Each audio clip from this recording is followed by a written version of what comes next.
Erev Tov and good evening, everyone. We are doing a special session in the Zera Shimshon on Inyane Purim in preparation for Purim. And the Zera Shimshon would like to dedicate this evening's learning for Refuah Shlema for two names, David ben Esther Malka, that's Rabbi David Kahn, the great posek and great Rosh Yeshiva, and also a baby who is undergoing heart surgery, Basha Rachel Bas Rus.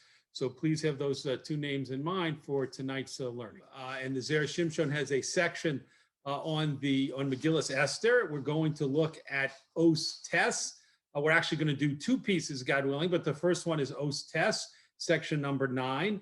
And in preparation for doing this piece, we're going to take a look at 3 psukim because the Zera Shimshon is going to start with the discussion of a piece in the Medrash Rabbah that involves 3 different psukim from 3 very different places in Tanakh. The first pasuk comes from Akedas Yitzchak, and it's specifically in Parshas Vayera, Perek Chaf Beis, pasuk Dalid, and it says, Bayom Hashlishi, it was on the 3rd day, Vayisa Avraham es Einav, and Avraham lifted his eyes, Vayares Hamakom merachok, and he saw the place from a distance, from afar. And the place, of course, was Har HaMoriah, where he was heading, where he was instructed by Hashem to carry out the Akedas Yitzchak. So that's the first pasuk regarding Avram Avinu and the Akedas Yitzchak. The second pasuk comes from Parshas Yisro, and specifically Sefer Shmos, Perek Yud Tes, pasuk Tes Zion. And it's a reference to Bnei Yisrael coming to Har Sinai and preparing, Hashem telling Moshe to prepare the people to receive to be ready for the appearance of Hashem on Har Sinai. So the pasuk says, Vayihi Vayom Hashlishi, and it was on the 3rd day. Vihiyot HaBoker, it was in the morning. Vayihi kolos uvrokim va'anon kaved al hahar, and there was thunder and lightning and a very thick cloud on the mountain. V'kol shofar chazak me'od, and a very strong sound of the shofar. Vayecherad kol ha'am asher b'machaneh, and all of the people in the camp were trembling. The second pasuk that we're taking a look at, and now the third pasuk actually from Megillas Esther, and this pasuk is in Perek Hey, pasuk Aleph, and the pasuk says this is in reference to where Esther needed to go. Mordechai told her she had to go talk to Achashverosh in an effort to save the Jewish people from Haman's evil plot, and the situation was, as we all know, of course, that you couldn't just show up to the king unannounced and uninvited, and that would be to put your, for Esther to do that would be to put her life in danger. So she fasted for 3 days, and she asked Mordechai to have the Jewish people fast and to daven for her. And then the pasuk says, Vayihi bayom hashlishi, and it was on the 3rd day, Vatilbash Esther, Malchus Esther donned royalty, Vata'amod b'chotzar beis hamelech hapnimis, and she stood in the entrance to the inner courtyard of the king, nochach beis hamelech, facing the house of the king, ve'hamelech yoshev al kisei malchuso, and the king was sitting on his throne, ve'veis hamalchus nochach pesach haboyos, in the palace, facing the opening, facing the doorway to the palace. So, of course, the Zera Shimshon wants us to notice with these 3 psukim that there's a common denominator, which is Bayom HaShlishi, the 3rd day. Each of them uses the expression on the 3rd day. And we're going to get into the Zera Shimshon right now to see the significance of that and how these psukim are possibly connected. Os Tes, section 9. Medrash. It states in the Medrash of Bereshis Rabbah, Medrash Rabbah on Bereshis. Al Pasuk, on the Pasuk, Bayom HaShlishi Vayisa Avraham es Einav. On the 3rd day, Avraham lifted his eyes, and we just read this pasuk. It's talking about the Akedah and Avraham first seeing Har HaMoriah from a distance. Hadohu dichsiv. So the Medrash says this is a reference to what is written by Yom Hashlishi Vatilbash Esther Malchus, and it was on the 3rd day that Esther donned royalty. Esther put on royal clothing. Be'ezus chus. In what merit was Esther able to come before the king in such a delicate, sensitive, dangerous situation and be successful and be successfully received by the king? The Medrash Rabbah says, Be'ezus chus. And what special merit did she have that this worked out? Rabbanan Amre, the Rabbanan said, B'schus Yom Hashlishi Shel Matan Torah, in the merit of the third day, which is written regarding Matan Torah, and that the merit of the experience of Bnei Yisrael and Matan Torah, and that Yom Hashlishi, that third day, that pasuk we saw from Parshas Yisro, that was the merit that allowed Esther to be successful in coming to appear before Achashverosh. Dichsiv, as the pasuk says, Vayihi bayom hashlishi b'hiyos haboker.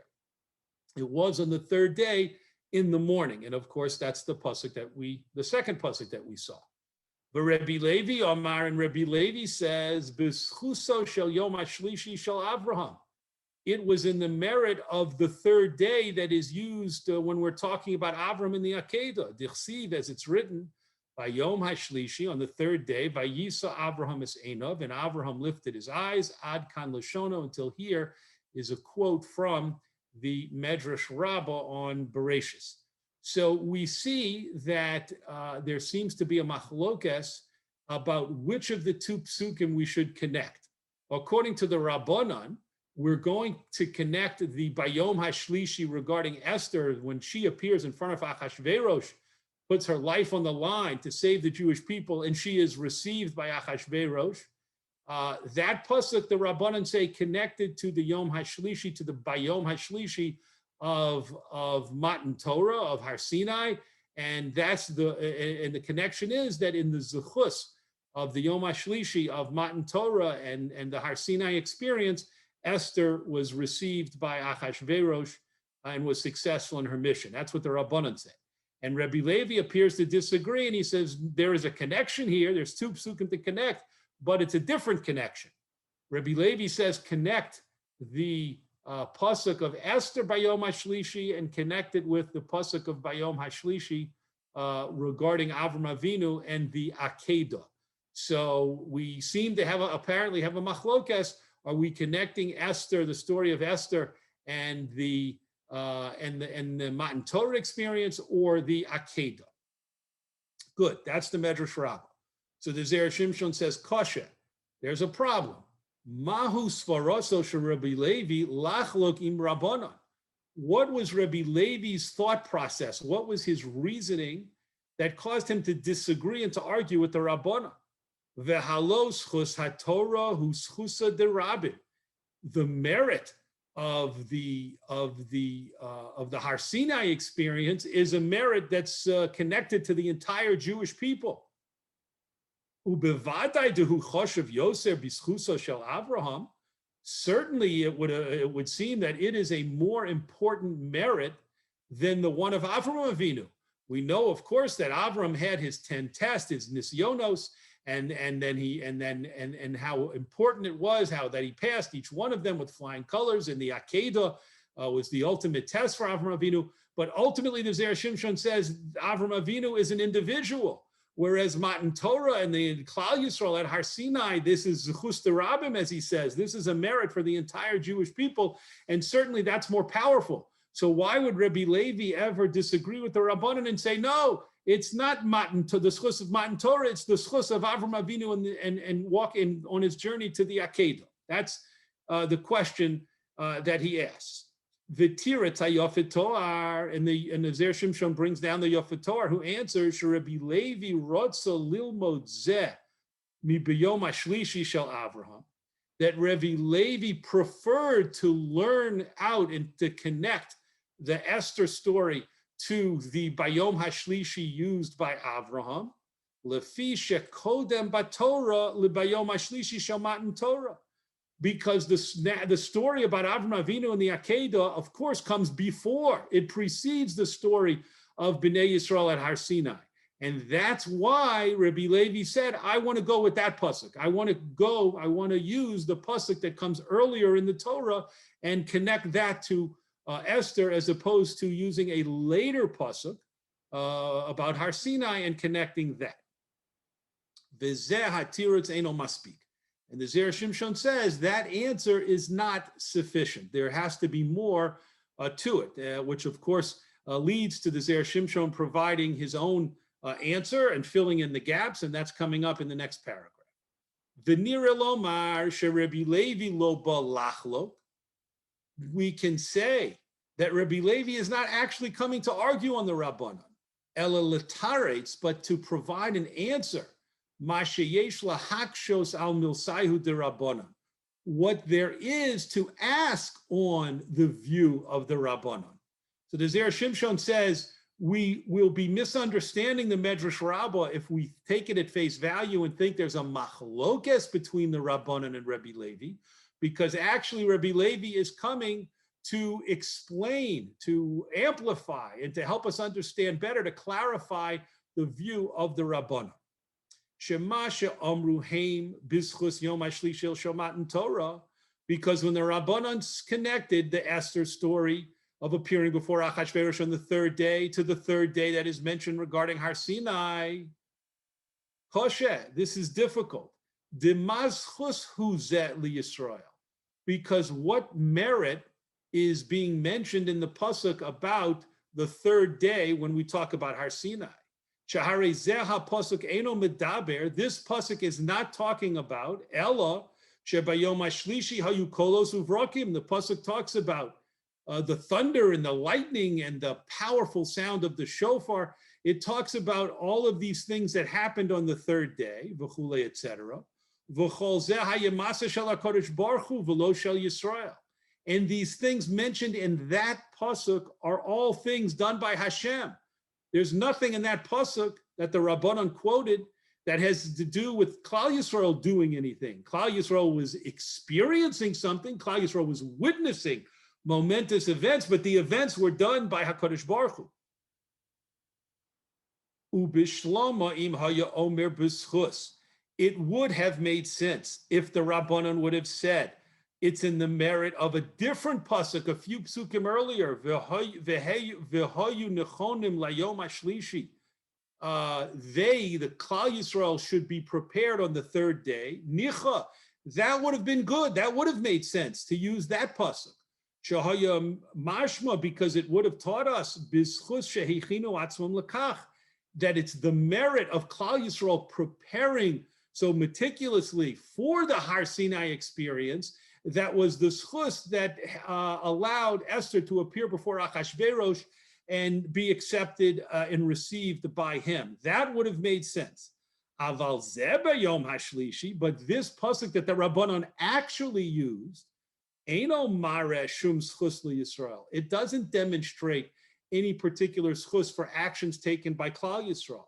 Umay tamayhu de Rabbanon, and therefore there's an open question. What is the reasoning of the Rabbanan to quote a pasuk that talks about the momentous, earth-shattering things that Hashem did, but doesn't seem to mention anything that would lead us to believe there's a special schus for Klal Yisrael that could support Esther in her time of need? So that's the question the Zera Shimshon says we need to focus on. V'lochein, next paragraph, V'lochein ba Rabbi Levi l'taretz. And that question is what Rabbi Levi is actually coming to answer. He's not coming to argue, according to the Zera Shimshon. He's coming to support the Rabbanan and answer the question that is asked against their view. Bizchuso shel yom hashlishi shel Avraham. And Rabbi Levi says it's in the merit of the third day mentioned by Avram Avinu. Klomar, which this is what he means to say. Lama zachu Yisrael. Why did Bnei Yisrael merit? Shekod mashchina lovo biyosa boker shel yom hashlishi, that the Shechina should come early and appear on the morning of the third day. Bizchuso shel yom hashlishi shel Avraham. That's what Levi says. That was in the merit of Avraham's third day. Dichsiv Bey, because it's written regarding Avraham in the Akedah, Vayash came Avraham baboker. Avraham arose early in the morning to leave on the journey to go with Yitzchak to the Akedah, to Har HaMoriah. Shenizdares lemitzvahs boro, because he wanted to hurry to do the mitzvah of his creator, the commandment of his creator. V'hashtanicha, and now it makes sense. Dilo pligi klal Rabbi Levi v'Rabbanan, because there is not actually a machlokes between Rabbi Levi and the Rabbanan in the Medrash Rabbah. Ela Rabbi Levi bo lefaresh divrayim. Rabbi Levi is coming to explain the words of the Rabbanan. Ve'in hachinami sheschus yom hashlishi shel matan Torah goram leEsther. And Rabbi Levi would concede and agree that yes, it is the schus of matan Torah that caused Esther to be successful, shetimtza chen, that she found favor, be'enei hamelech, in the eyes of Achashverosh the king. V'zeh shel matan Torah. But the schus of matan Torah that helped Esther, that whole experience and the way it happened and when it happened, bo machmas oso shel Avraham. That is what Rabbi Levi was connecting to the merit of Avram Avinu, getting up in the morning and leaving on his journey, hurrying on his journey, not wasting a moment, but hurrying on his journey to the Akedah to carry out Hashem's will. V'nicha shapir, the last paragraph, v'nicha shapir lishnei de Rabbi Levi, and Rabbi Levi's language is carefully chosen. Dilo omar b'schus yom hashlishi shel Avraham. He didn't say that Esther's success was in the merit of the third day, that phrase that's used by Avraham, Kimosha Amru Rabbanan, as the rabbis, as Rabbanan said, b'schus yom hashlishi shel matan Torah, when they connected Esther's success to the words Yom HaShlishi regarding Matan Torah. Rabbi Levi didn't say the same exact thing. Elashane b'dibure, but he changed his words slightly. V'amar, and he said, Bizchuso shel Yom HaShlishi shel Avraham. In its merit, the merit of Avram Avinu, dehainu, which means Matan Torah, that Rabbi Levi was saying, I'm not connecting Esther's experience to Avram Avinu, I'm connecting the Matan Torah experience to Avram Avinu. And I'm saying that Yom HaShlishi of Matan Torah, bo al yedei Yom HaShlishi acher. It comes through a previous Yom HaShlishi, a different expression of Yom HaShlishi, shel Avraham, regarding Avram Avinu. Shenizdares lemitzvahs boro, who hurried as quickly as he could to fulfill the command of his creator. V'chol hazrizus, and this, anytime we have the idea of zrizus, of hurrying to do a mitzvah, of running to do a mitzvah, anu lomdim oso me Avraham. That is what we learn from Avraham. And in the merit of what Avraham did by the Akedah, Hashem came early on the third day to welcome, so to speak, Moshe and Klal Yisrael to Har Sinai, and to bring about the events, the momentous events of that day. So just to quickly recap, the Zera Shimshon has focused on a pasuk by Esther from Megillas Esther regarding Bayom, that uses the phrase Bayom HaShlishi, on the third day when Esther came to put her life on the line for the Jewish people and appear before Achashverosh, and he brought in a Medrash Rabbah, which seemed to indicate that the particular schus that Esther had that saved her and helped her and supported her at that moment seemed to be a machlokes. Was it connected to the words Yom HaShlishi by Avram Avinu in the Akedah, or the Yom HaShlishi by Matan Torah? And the Zera Shimshon was machadesh for us that actually there is no machlokes, there is no argument. Rabbi Levi is actually coming to support and clarify the view of the Rabbanan, and that's why he brought in the story, the pasuk of Avram Avinu by Yom HaShlishi, because that is what led to the Matan Torah, the specific timing of Matan Torah, and then it's Matan Torah that is connected to the zechus that Esther had in her mission, that it says by Yom HaShlishi in Megillas Esther. So that is the first piece that we're going to look at, and now let's proceed to the second piece, and that should be coming up. Yes, Os Tes Zion. You can see that in the pages that Steve sent out. This is Os Tes Zion. And this starts with a well-known pasuk. It's even a song from Megillas Esther. So let's jump right in. Pasuk. There is a pasuk. Bayom asher sibru oive haYehudim, on the very day that the enemies of the Jews hoped and planned lishlot bahem, to take power, to take control of the Jews, v'nahafoch hu, and it was turned around, asher yishlatu haYehudim, that it was the Jews who took control, hema bisonehem, they took control over their enemies. So in this pasuk, which again is a very well-known pasuk, and you might say it's the turning point of the story of Megillas Esther, because on the day that Haman HaRasha had planned so carefully to pick a day in which the enemies of the Jews could attack them and chas v'shalom destroy them, on that very day, Hashem arranged for the day to be turned into a day in which the Jews attacked their enemies and defeated them. So the Zera Shimshon says, Hutzrach lomar, the pasuk needs to say, v'nahafochu asher yishlatu, that things were turned around, and that's why the Jews could take control over the non-Jews of that time, over their enemies of that time. Mishum de ilav hachi, because if it wasn't for that, meaning if it wasn't for the fact that the enemies had tried to attack and planned to attack Klal Yisrael, then the story wouldn't have worked. If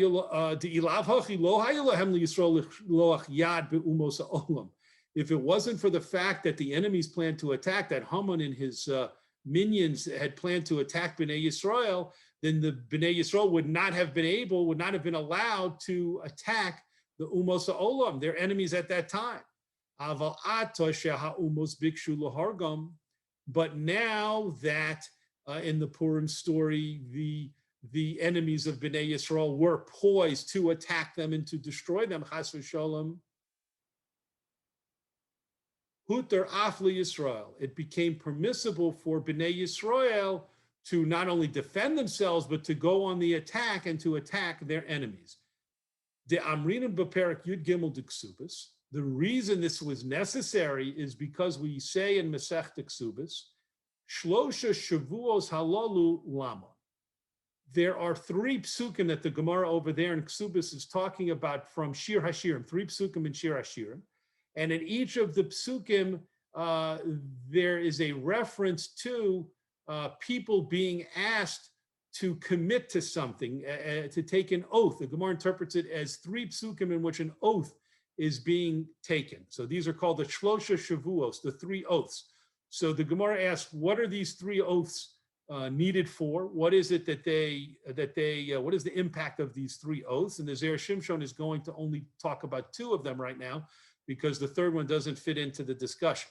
But here are the 2. Echad shehishbia HaKadosh Baruch Hu es Yisrael shelo yimredu ba'umos ha'olam.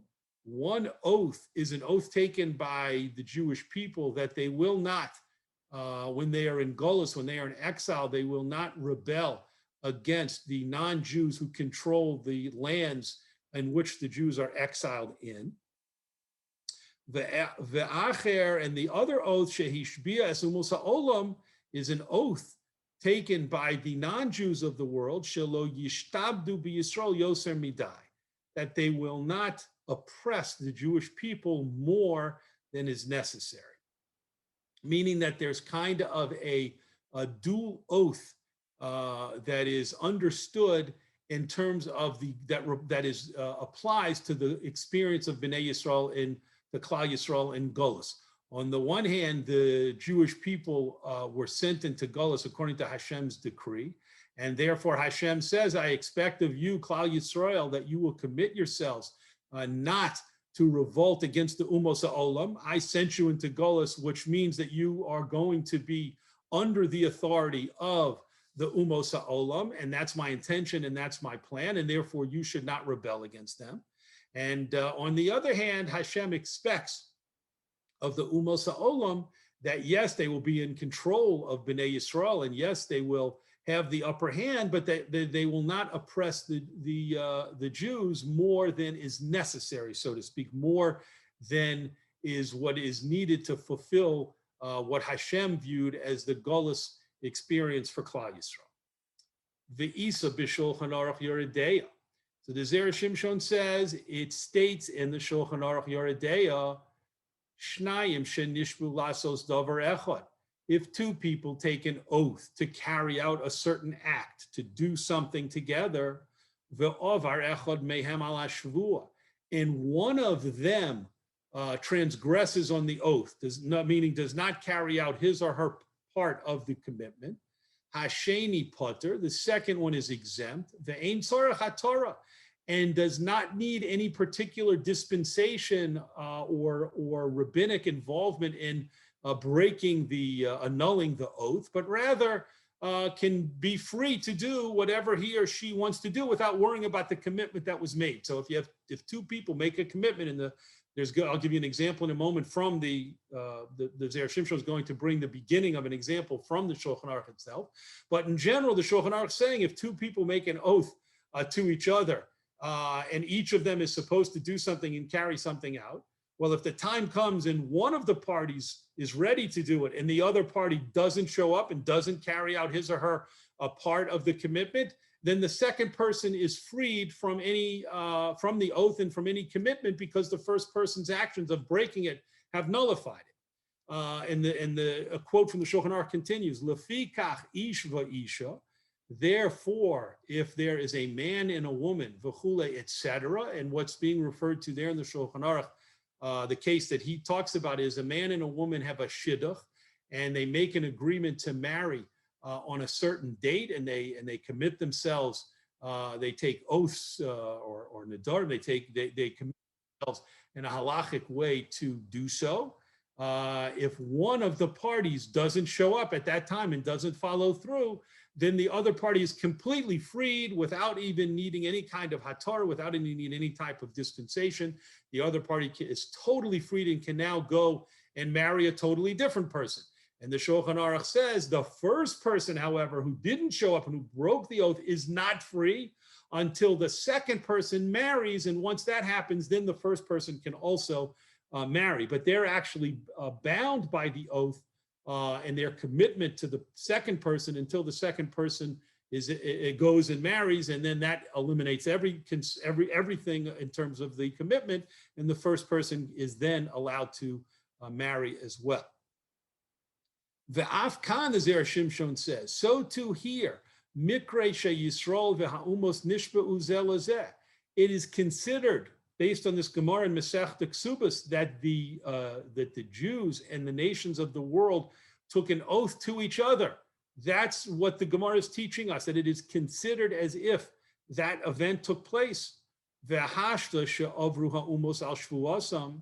And now, during the Purim story, when the non-Jewish people, the nations of the world, violated their oath, ubiksha lahashmid es Yisrael, and they said, and they sought not only to oppress and persecute Bnei Yisrael, but to wipe them out, God forbid, she'ein lo chashibud yoser godol mizeh, because there's no example of a greater oppression than when things move to murder and annihilation. Once the Umos Olam said, it's not just a matter anymore of making you serve us or of oppressing you, but Haman said we're going to kill you and wipe you out, then that's obviously a clear violation, the most serious violation of this oath that the Gemara in Ksubas talked about.